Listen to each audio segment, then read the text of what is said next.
Sure, sir. Yep. So yesterday class we discussed PostgreSQL architecture, right? Sorry, MySQL architecture. Yes, sir. Basic. MySQL, yes. 1 minute.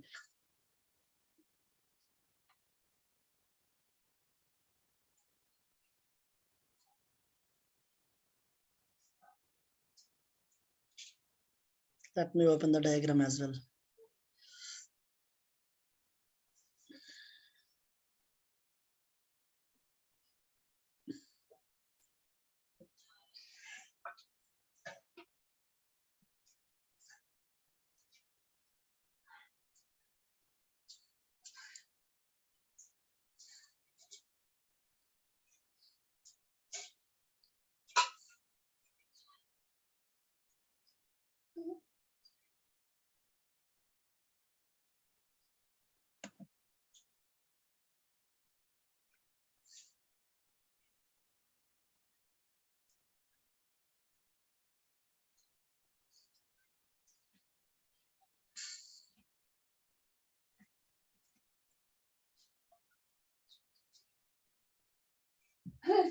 Yeah, see this one. Coming to architecture part, first thing actually end users will be there. Any database end users are common. End users, either developers, DBAs or application team, product users, these guys are the end users. My database server, I'll keep all in mute actually, okay? My database server running here, somewhere in different place. If I want to, let me keep everyone in mute. If anyone have any doubt, you just ping me in the channel. Yeah, I'll make it mute. So to access the database server, they need a interface. These are the interfaces available in MySQL. Not only MySQL, any database, we have interfaces. Graphical user interfaces are there, command level interfaces are there, and application servers are there. If you see GUI, I have explained a lot of things, right? Navicat, MySQL Workbench, ForgeDB, some other things, DBever. These are the things we have, right? Coming to CLI, we have only MySQL. Coming to application servers, WebSphere, JBoss, Tomcat, like that, we have lot of this one actually, okay? Other tools. Now, once they raising the request, once they executed the query here, query will reach us to MySQL server. In MySQL server, we have 3 layers, right? In the architecture part, I have 3 layers. One is client layer, another one server layer, another one storage layer actually, okay? Client layer, what it is happening exactly? In the client layer, I explained that one also. 1 minute. Let me show you that one. Client layer, what exactly it is happening. Yeah. So especially this one, first thing is authentication, right? Authentication, whether respective IP address is authorized or not. That is the first thing. Second thing, authorization, whether user has correct password or not. Okay, these 2 things will be handled in the client layer. Next, coming to the server layer, it will handle logical functionality. Next one, storage layer, right? Storage layer will be the bottom layer. Bottom layer means you have a storage engines, InnoDB, MySQL, memory, CSV, archive, lot of storage engines are there. This is the bottom layer, okay? So if your query running first time, it will perform parsing step, optimizer step, and dispatcher step. All the steps will be performed. If your query is running second time, simply it will get the result set from cache. So query cache concept completely removed in MySQL 8. Instead of query cache, they introduced engine specific cache, right? For InnoDB, they introduced InnoDB buffer pool size. For MySQL, they introduced query key buffer cache, right? Key buffer cache, okay? Those 2 things are there. And one more thing, tables related to InnoDB will contain only 1 data file per table. Table related to MySQL will contain how many files? Tables related to MySQL. 3 files. One is for dictionary, another for data, another for index, right? That one we covered. And one more thing, temporary tables. Normally we have a limit for temporary table size. If that is crossing the limit, immediately it will be converted as a physical table, right? Next time performance will be good, but more number of temp tables become become physical tables if queries are not good. Okay, that part we covered. Today I'm jumping into the another concept, storage engines. Yesterday we stopped at storage engine, right? Yeah, let me come to the storage engine part. Storage layer, we have lot of storage engines. What is storage engine? These are especially to manage and to operate the data. MySQL introduced storage engine concept. And one more thing, these are pluggable. Whenever you want, you can add it. Whenever you don't want, you can disable the engine. You can change the engine from one engine to another engine anytime. You can change it. That flexibility you have in the MySQL, okay? But wherever, if you see PostgreSQL and Oracle, there is no concept of engines, right? Straightforward. This one will be there. Just a minute.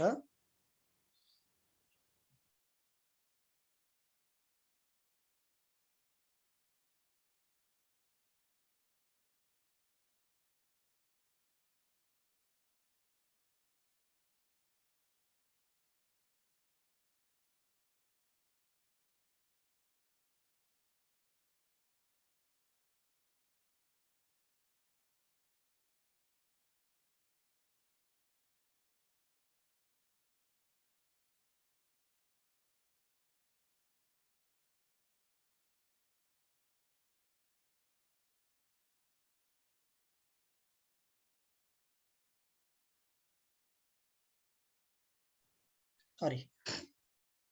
So see this one. Based on the storage flow, storage operation, it will be configured as a few engines.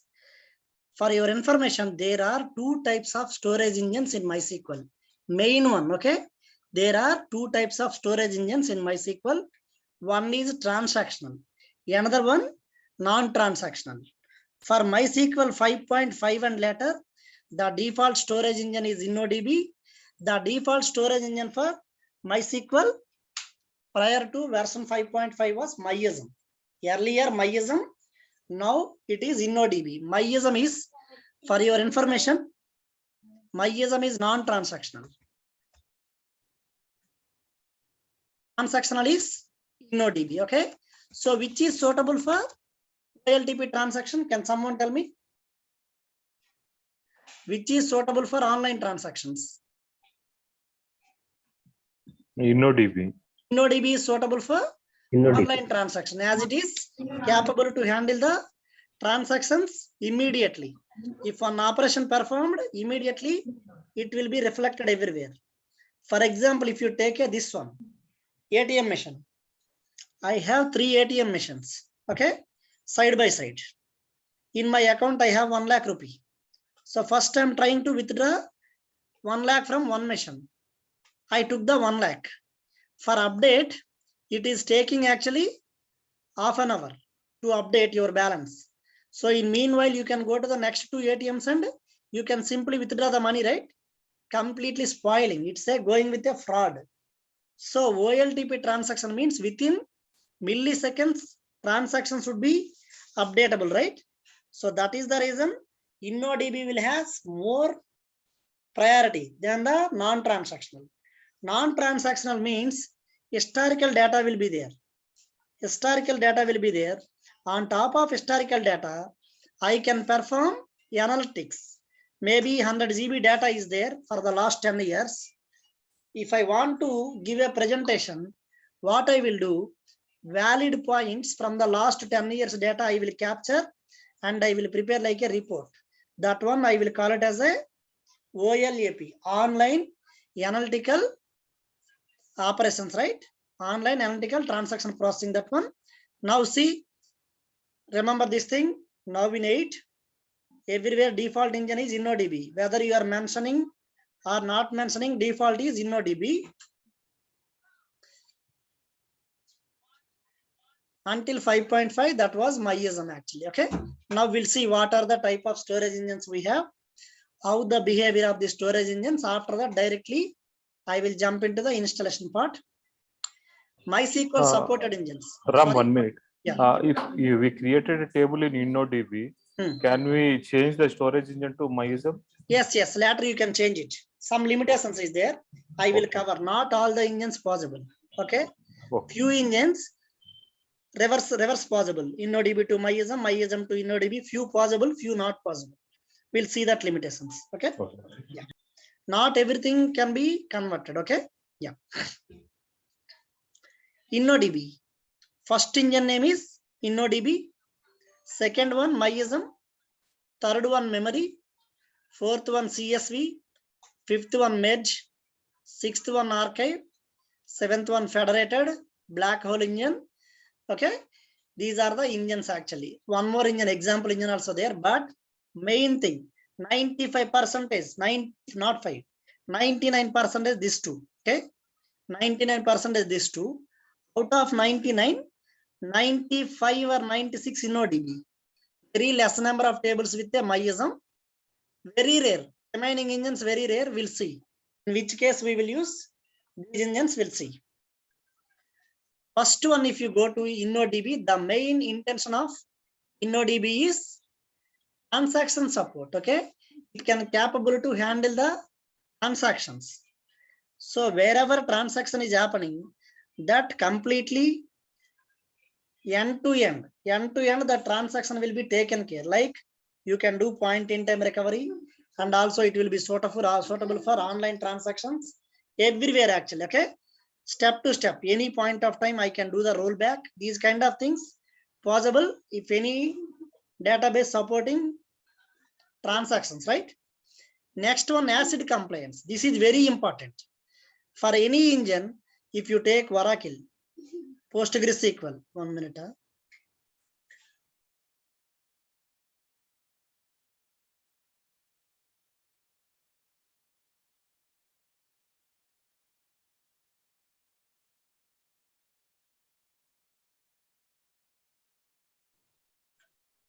ACID compliance, you know, right? What is ACID compliance? Atomicity, consistency, isolation and durability, right? Yes. Isolation, durability.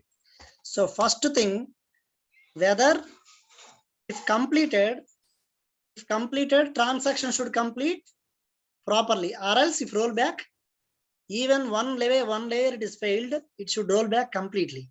It will bring back your database to the old state. Wherever you started, right? You will come back again to that state only. That is atomicity. Consistency. You people aware of this one. If you have a primary key table and foreign key table, okay? Primary key table and foreign key table. If I am inserting data into foreign key table first, will it allow or it will not allow? What will happen? If you insert data into foreign key table, it won't allow if foreign key is not available. Constraint violation, right? Yes. First, you should insert data into primary key table. There is a rule actually. Okay. Then only it will allow data into foreign key. Second thing, whenever you want to delete the data, first you should delete data from foreign key table. Then only primary key table. Correct, right? Yeah. For example, you have mentioned one column as a unique. You are trying to insert duplicate data. What it will do? It will throw error, right? So this consistency, certain rules are there. You must follow that rules actually. Who is taking care? Consistency is taking care. Okay. First one, any transaction if completes fully complete or else roll back. That is the atomicity. Consistency means dependency. Wherever dependency is there, it should completely satisfy the condition. Fully satisfy. Then only it will allow to perform your operation. Next one, isolation. Isolation means separation, right? For example, Rambabu running one transaction, Chinna running one transaction. Both the transactions, both are running on the same table. For example, Chinna also running transaction on the same table. Rambab also running on the same table. What will happen? Both will be treated as a two different transactions. Okay. It will treat like a both don't have any relation. Whenever you are running in a transaction mode, that one will be taken care by isolation. Sometimes server completely crashed, but when the next time you are restarting server, what will happen? My server crashed. I am restarting services. What will happen? It will first recover the data, right? Whatever the pending changes are there, it will go for recovery. Who is taking care? Durability will take care. Whatever the pending changes, it will keep on track it. Whenever you are starting the services, it will start recovering, right? That one durability will take care. So that is the way ACID compliance is the very important for any RDBMS database. For the atomicity, consistency, isolation, durability, very important. One more important thing is there actually earlier, if I'm doing any update operation, immediately whole table will be getting locked earlier in MySQL. But InnoDB, what it is giving? Row level locking, row by row, which row updating, that row only will be locked. Remaining all rows will be available for your regular operation. Okay. And one more thing, crash recovery possible. Crash recovery possible. MVCC, multi-value concurrency. This is very important, right? MVCC. Anyone has idea what is MVCC? It will be achieved with transaction isolation levels. Right? If multiple transactions happening at a time on the same table, how it will handle the locking mechanism?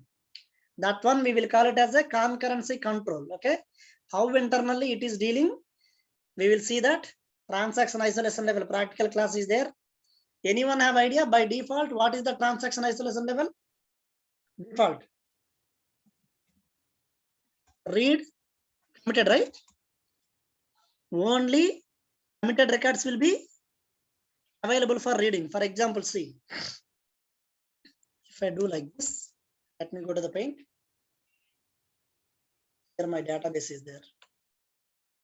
My database is there. Okay.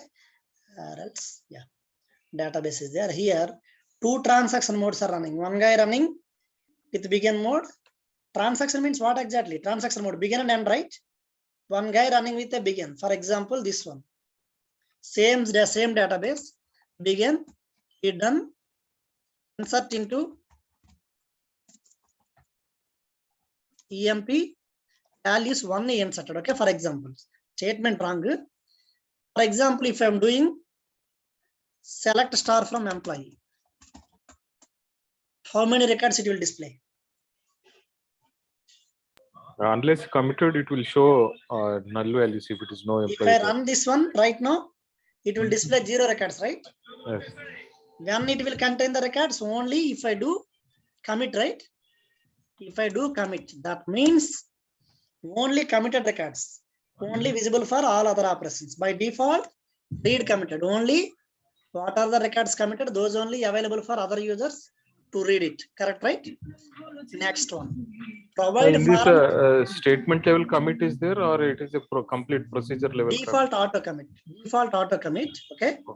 Whatever you are running immediately, like PostgreSQL, whatever you are running immediately, it will commit. No way of manual. This one actually, but we have option. If you don't want, go with auto commit, right? You can disable the option. MySQL given that option. Okay. You can disable auto commit. That means every time you need to commit manually. If you are not committing, and exited from the session, what will happen? Roll back, right? Roll back. It will be roll back actually. So make sure don't disable the auto commit. If you disable auto commit, you need to explicitly commit each and every transaction. Okay. Yeah. And one more thing, foreign key constraints supporting by InnoDB. Foreign key, I will tell you why explicitly I mentioned. Foreign keys are supporting in the InnoDB engine. And one more thing, for my InnoDB, whatever the InnoDB storage engine is there, by default, system table is space is there actually. where your data need to sit. That is main important, right? Where your data file need to store. Default system table space that will be located to your which one? Data directory. Okay, under data directory. PostgreSQL, you have a under data directory, you have a base folder. Under base folder, each table you have a data file. But in MySQL, not like that. Default, your MySQL instance is there, straightforward. See, very simple. Compared to PostgreSQL, MySQL very easy. Easy part, okay? MySQL is there. So if my data directory is there, no specific folder, nothing, okay? If my data directory is there, data dir, complete data files here only. Data files directly existed, okay? No separate folder, I will show you. So default table space, system table space, that location represents data directory, okay? Under data directory, all your files will be there. And one more thing, actually, the double write buffer, the change buffer, undo logs, everything, okay? Buffers actually, buffers concept normally memory, right? Writing, double write means writer actually. Writer, changing buffers, undo logs. Undo logs means for rollback concept, temporary files will be there, right? Some queries will generate more temp files. The temp files will be there in the undo logs only. It will be automatically created under data directory, everything. Not only this undo log files and all, everything, your table file, your index data file, everything will be created under same data directory. So don't think number of files will create. Only one file per table. InnoDB, one file per table actually. Okay, remember this part. Within the single file, everything will be there. I will show you that one. Okay, InnoDB table, only one file. By default, actually, a single system table space data file named, what is that? IB data one. PostgreSQL, your data file name is? Your data file name? Any idea? Anyone remember? PostgreSQL data file. For example, one table is there.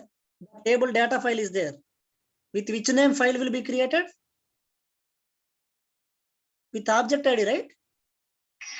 Table object ID. Just a minute. This is right.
Ram, you are speaking in mute.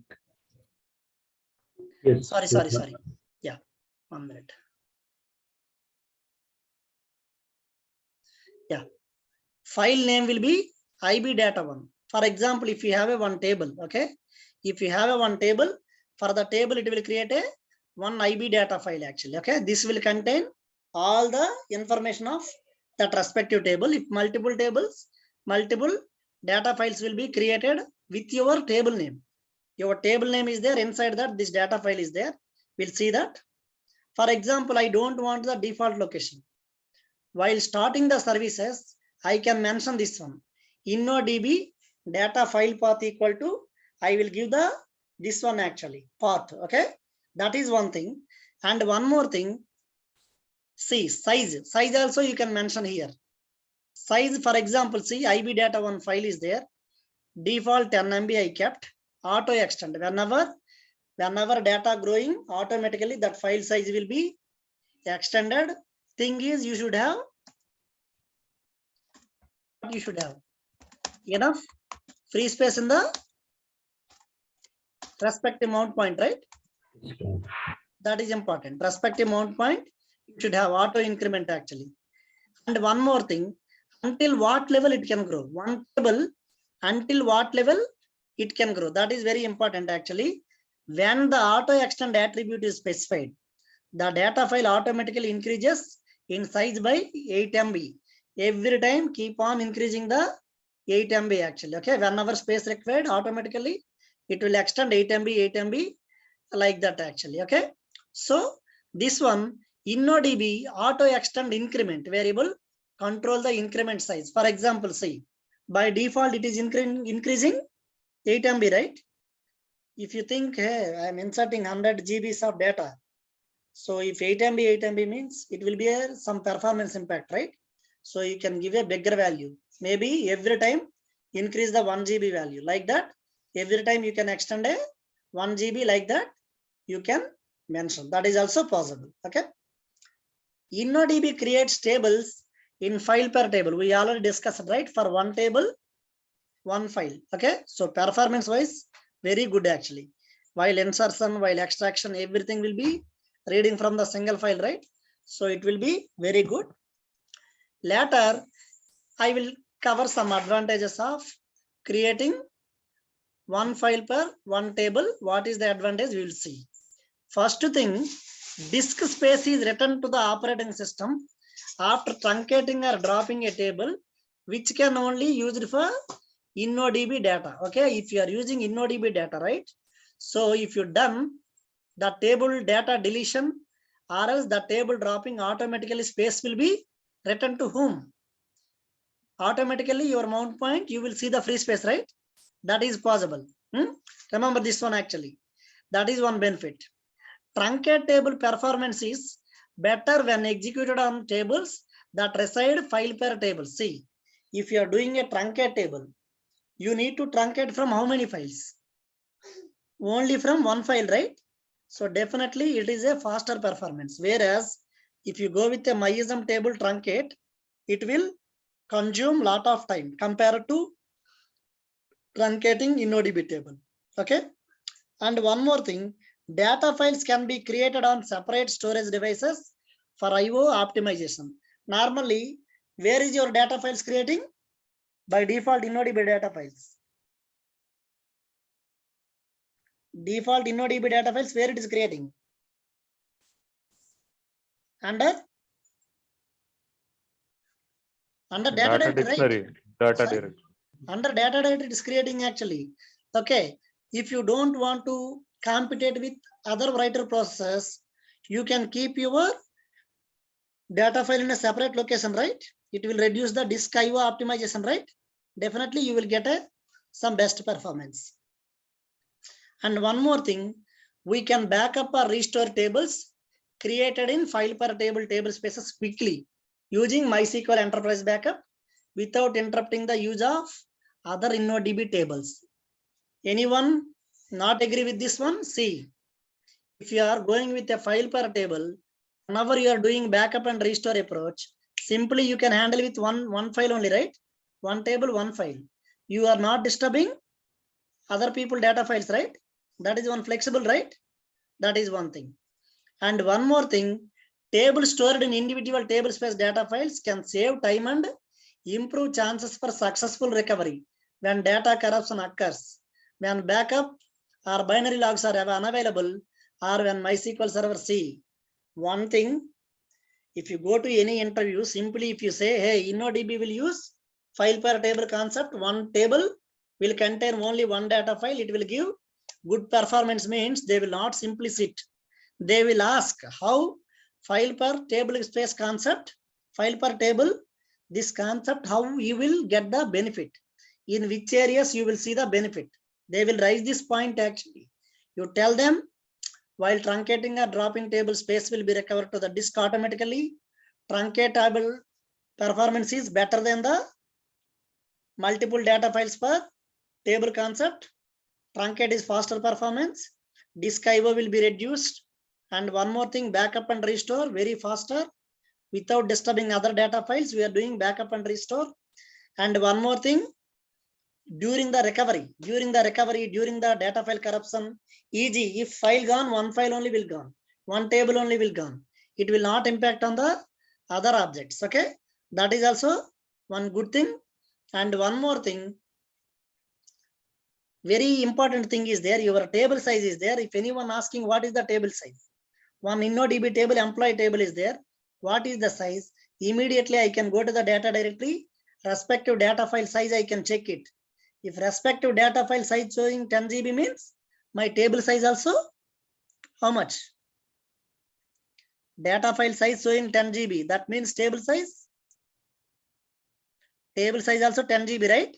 So that same thing I mentioned. If you have a file per table concept, how much size your data file, same size your table also. Okay. And one more thing, actually, very important thing, how up to what level my table space can grow. InnoDB table space is there, right? It can grow up to 64 TB.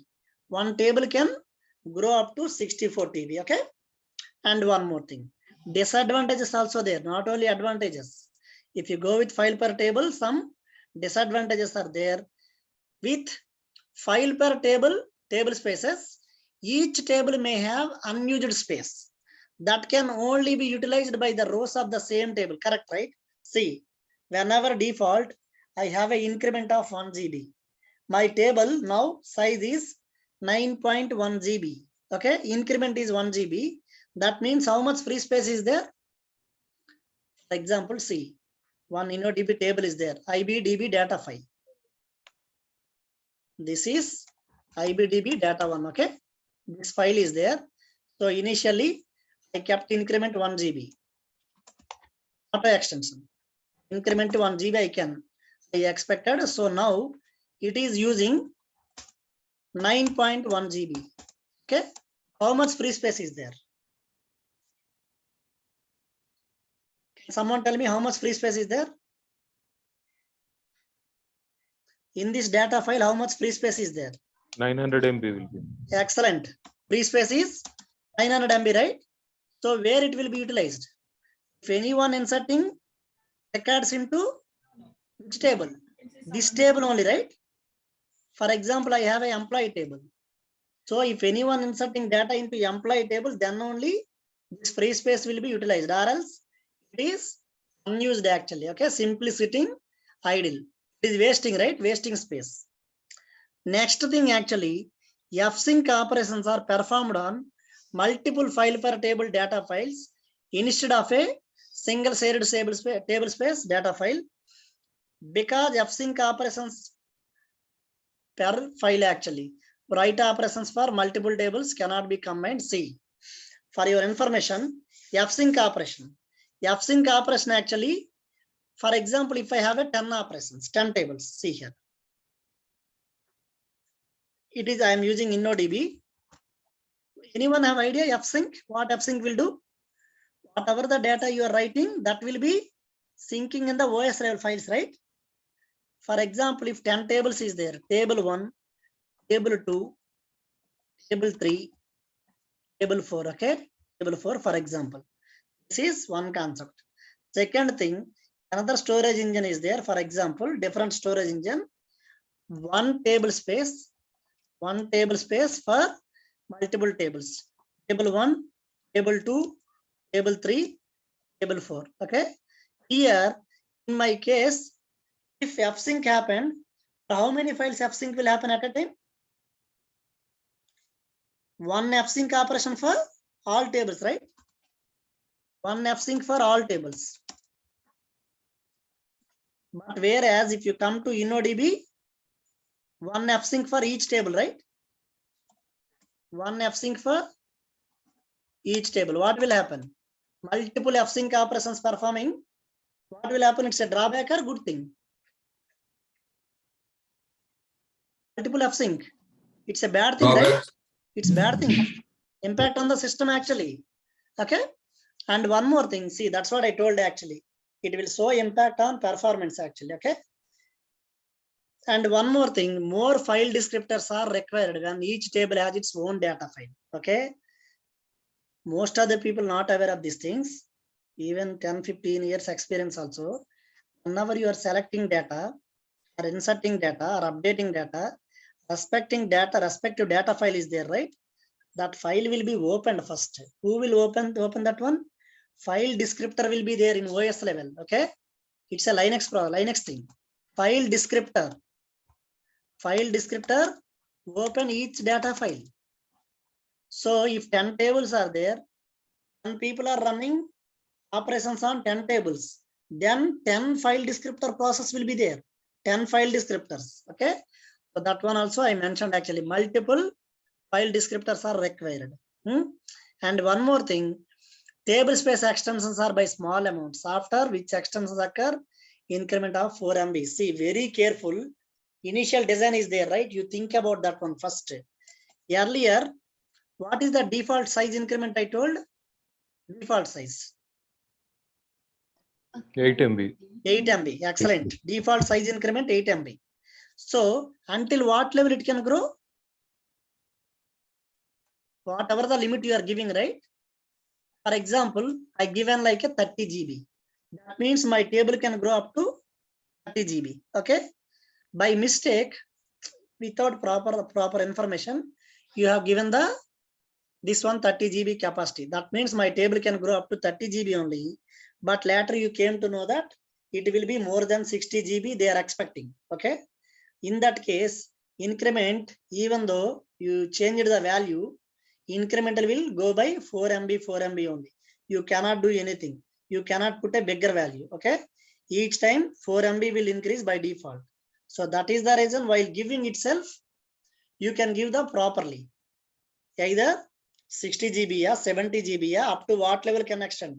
If you give bigger value, no impact, right? One limit only, you kept it. So be careful while mentioning the size, increment size. Now we'll see the physical files, how it can grow. InnoDB, I told actually table can grow up to maximum. What is the size InnoDB table? 64 TB. 64 TB. But when it is possible, see, by default actually 4 KB pages. Okay, pages is there, right? 4 KB. If your page size is 4 KB, your table can grow only up to 16 TB. Okay, if you have enabled page size 8 KB while created itself, instance you will start, right? For the first time, that time, if you enable 8 KB, your table can grow up to 32 TB. If 16 KB, your file can grow up to 64 TB. If 32 KB pages, 128 TB. If 64 KB, 256 TB actually. Okay, but it is not good for all the way actually. Okay, in all cases, it is not good. So sometimes if you have a very big page, it will be a huge drawback for the system. Okay, so default we are going with 4 KB. That means my table can grow to 16. Sometimes I'll go with the 8 KB. I will show you the default InnoDB page size in this one actually. While logging into the database, I will show you that one. So based on your page size only, your data file maximum size can be defined. This is InnoDB. For example, if I go with a MySQL, it is the original storage engine. MySQL is the original storage engine. Earlier, it came up with MySQL inbuilt actually. So it is a fast storage engine. Data, if you are inserting data, non-distribution, right? It no need to check any conditions. But your first one, InnoDB, it is following ACID compliance. So it should check lot of things actually, lot of internals and conditions. But whereas MySQL, as it is a non-transactional, whatever the data you are inserting, just like a dumping, okay, dump yard. Very faster data insertion will be possible, but bad thing, it does not support transaction. Provides table level locking, gone case. If someone is doing some update operation, right, some alter operation, gone case, whole table will be locking, not row level. Until completion of the work, the table will be not available for the regular usage. And one more thing, what kind of scenarios I will go with? Mostly web applications are there, right? And data warehousing. Data warehousing means storing the dump yard actually, just like your dust, waste data. waste data. I don't want to use the original RDBMS. That kind of data, paragraph, like a paragraph data, thousands of pages paragraph data, I will store in MyISM engine.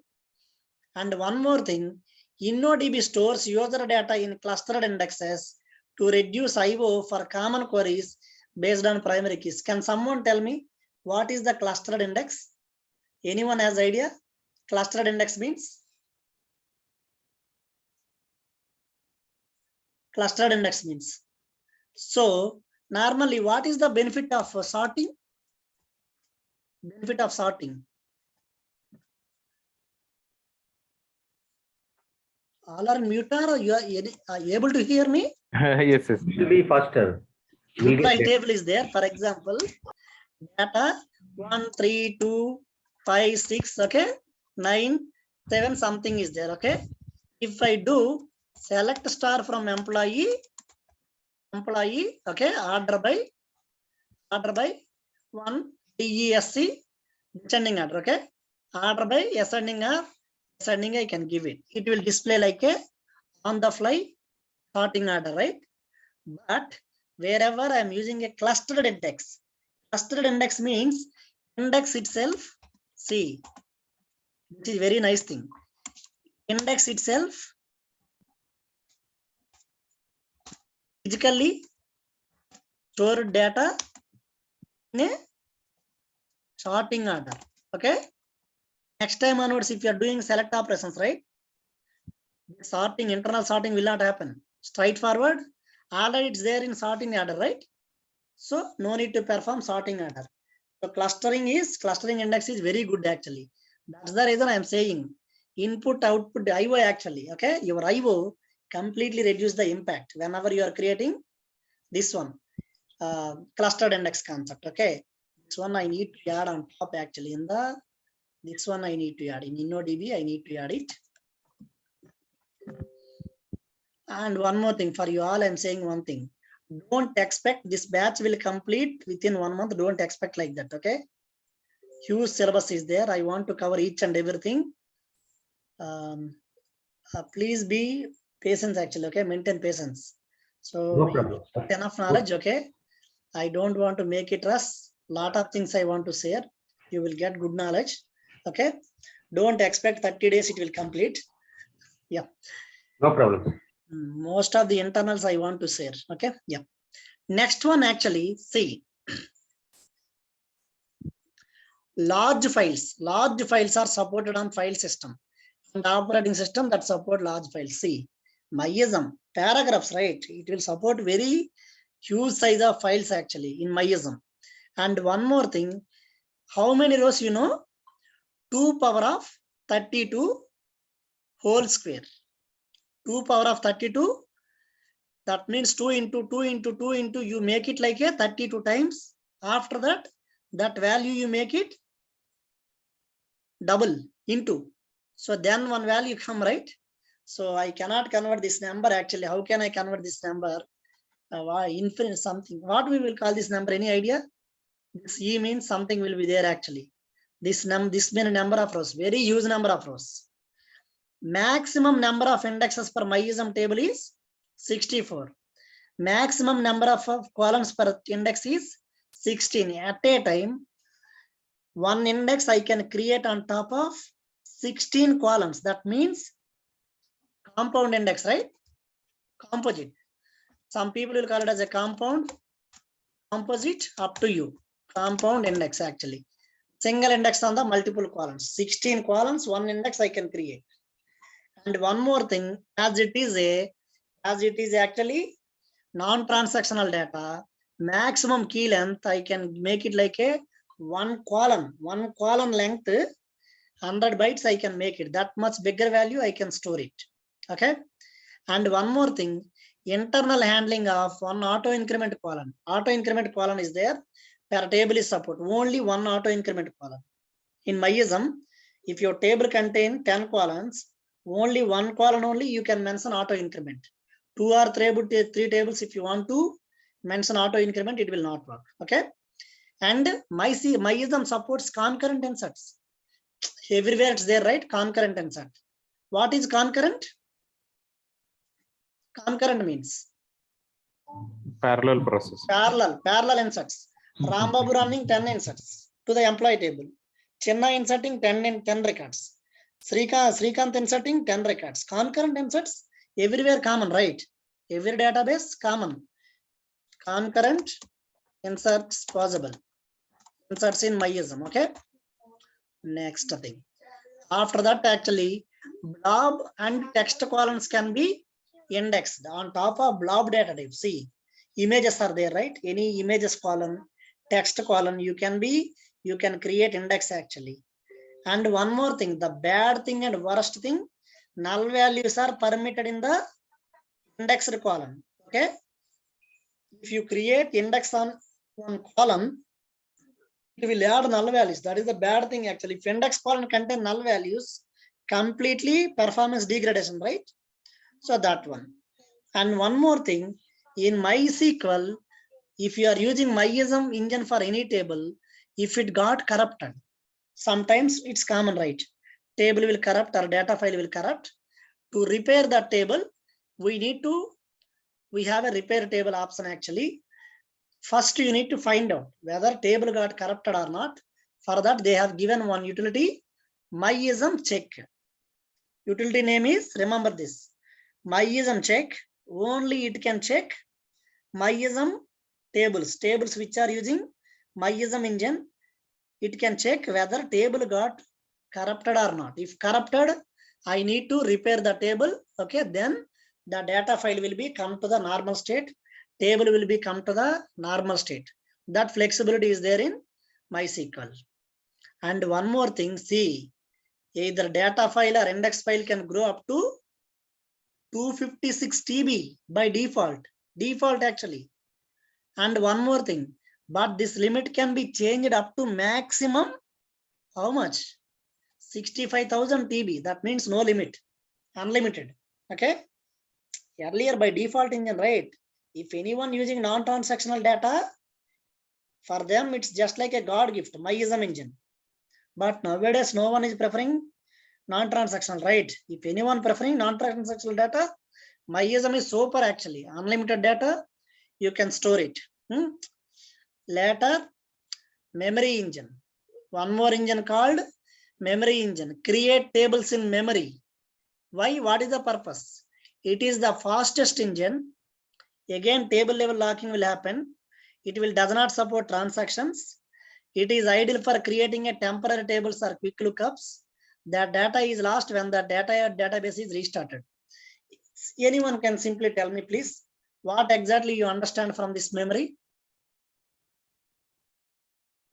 So my memory is there, okay? For example,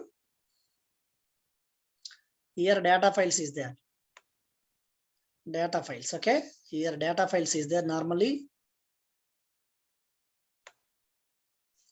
Data files, physical files, right? All are physical files. For example, top layer is memory layer. Memory area, okay? RAM, your RAM, right? Memory area. Buffer, you can call buffer as well. If you create a table, your data files, where it will be created? If you create a table, your data files, where it will be created? Default, it will be created under disk, right? The data file, physical location. But if you are using memory engine, table will be created at where? Table will be created in memory. Table will be created in memory. Why? Any benefit with this? If table in memory, table and table data in memory, what is the benefit? Performance will be high, right?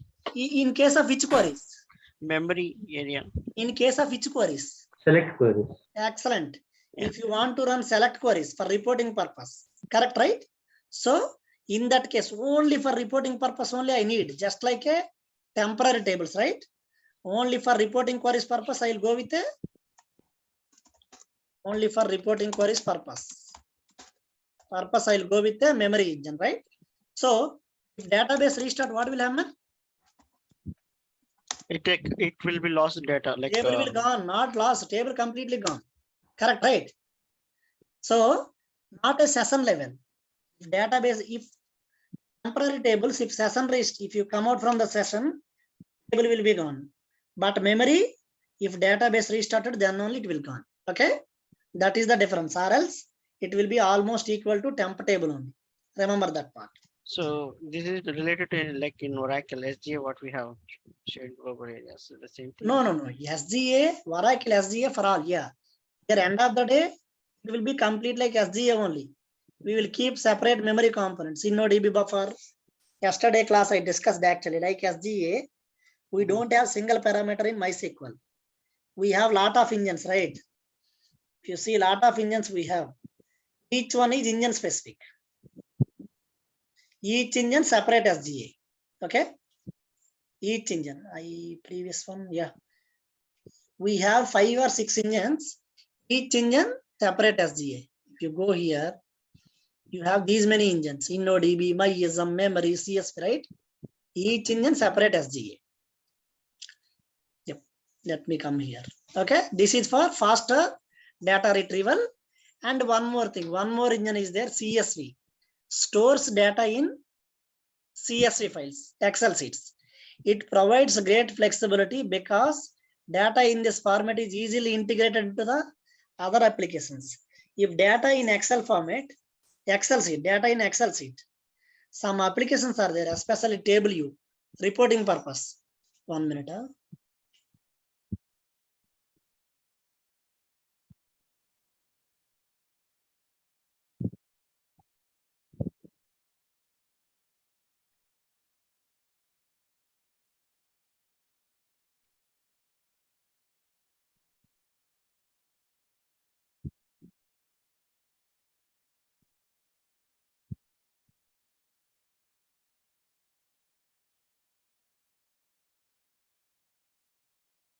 Yeah. Okay. Only for table view, especially table view and other applications are there actually. Only for data representation. Anyone have a data lake actually? Data lake also for reporting purpose only, right? Data lake, table view, these all are for reporting.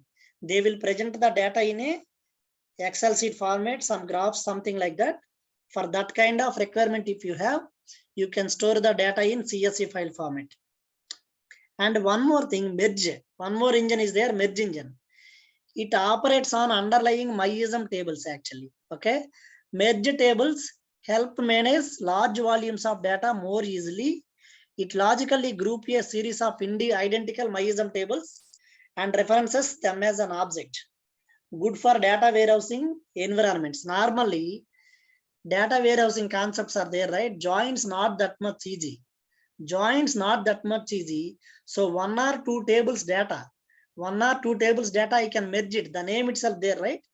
1 or that means anyone aware of business view? There are 2 concepts, view and business view. Anyone aware of this one? View No. means View exact means representation normally of, sorry? any query we can make it as No. joins. Exact representation of table data. Whatever the data you have in table, right? Same data will be available in the view. Whereas if you come into business view, We use filters like that. yes, Yeah. correct. By joining multiple tables, okay? Multiple tables data, we will create single view, okay? Single view. That one I will call it as a business view. According to my business logic, I will join multiple tables and with the data I will create a view. That one I will call it as a business view. Same as business view, my merge join will work only for MySQL tables, not other tables. Okay. On top actually MySQL only. For MySQL multiple tables, I can use a merge one actually, merge engine. We'll see the example. Later archive engine. See, archive engine optimized for high speed inserting. The main intention is it compresses the data as it is inserted. Once inserting, immediately data will be compressed. As data compressing, it does not support the transactions. Okay. Ideal for storing and retrieving large amounts of seldom referential historical archive data. See, what is archive data normally? You no need that data, right? Normally, you don't need the data. If something go wrong, like Very rare, disasters, yeah. Very disasters rare happen. cases you need the data, right? But for future purpose, you are keeping the data. But we are not ready to spend storage for that, right? So that is the reason it is compressing. It is compressing and maintaining the old data. Okay. Data, you can keep it more amount of data for future purpose. And one more thing, actually, the black hole storage, one more storage engine is there. The black hole storage engine. It accepts but does not store any data. Whatever the table you are creating, whatever the your data inserting, right? It will create the table, but it will not store the data. Retrieves always an empty set. Whenever you are trying to select the data, empty set will be displayed. Then what is the intention? The functionality can be used in distributed database design where data is automatically replicated but not stored locally. The storage engine can be used to perform performance test or other testing actually. Okay. Another table will be there. If you want to replicate the table from one server to another server, I will create a one server to another server or one database to another database. That table I need actually for testing purpose, for performance testing. Okay. Just it will replicate the data. It will not store any data. Based on your requirement, whatever the data you need, it will display the data for you. You can do whatever the testing you do, but physically it will not store data, just data replication. Okay. Logically it will appear. You can do your own testing part actually. Testing in the sense like we can just pull the Performance information. test, same data. See, for your main data, no impact. For example, you have a original table. If you want to, that is a very critical table. You can do any testing on that one, insert, update, delete, these kind of testing. Are you able to do straightforward? No. We will not do, right? If Yeah. you do, if something went wrong, gone case, right? It will be a big escalation. But you have to test it. For that, I will create a one more table with black hole storage engine. What it will do, whatever the data I have, right? It will replicate same data. If you check any physical data file is there for the replication copy, no, it will not keep any replication copy, but you can do your testing. Whatever the testing you want to do, right? On the replica copy, you can do that. Okay. You got right? Yes. So only for testing purpose. Another three also there actually. This one not important. Federal storage engine and this one NDB one. You don't have that much. This one priority for this engine. Just theoretical purpose only. I added it. Okay. So tomorrow we'll do one thing. You people do one thing actually. What you will do? Just that 5 engines are there, right? Especially MyISM, InnoDB. These two are the main. Remaining all are common. Memory, CSV, archive, very rare actually. Okay, these three very rare, but most frequently used one, MyISM and InnoDB, right? Which is the top priority? Default one. Default storage engine. InnoDB. InnoDB. Okay, which is transactional one? InnoDB or MyISM transactional? MyISM. Transactional data. InnoDB. InnoDB. Transactional data, InnoDB actually. So if I create one table in MyISM, how many data files it will create? 3. If I create any table with MyISM engine, it will create 3 data files. If I create table in InnoDB data engine, how many data file? 1 data file, right? 1 data file. For example, by default, every table will be created with InnoDB engine, right? From 8 onwards. 5.5 after every table created with the InnoDB. How to find out? This is the query, but I will show you practically. Select engine from information schema.tables, where table underscore schema equal to DB name and table name equal to cars table. Cars table, which engine it is using, it will display the InnoDB or MyISM something. For example, your table with InnoDB engine, how to change the engine? Very simple. Alter table name, engine equal to MyISM. From InnoDB to it will be converted as a MyISM engine. Okay. Anytime you can do that actually. InnoDB to MySQL limitations tomorrow I will cover. Which to which not possible. Sometimes MySQL to InnoDB like that it is not possible. We'll see that tomorrow. Okay. First tomorrow I will do one thing. I will go with the binaries installation. Okay. I will explain few things and I will proceed with the installation. I think all you have a Linux setup, right? Already I given in PostgreSQL class, VMware I given, right? Linux is there. Yes. Anyway, What if should you be the version for this? go with latest actually, either 7.9 or 8 you can go. 7.9 okay, or 8 you can go.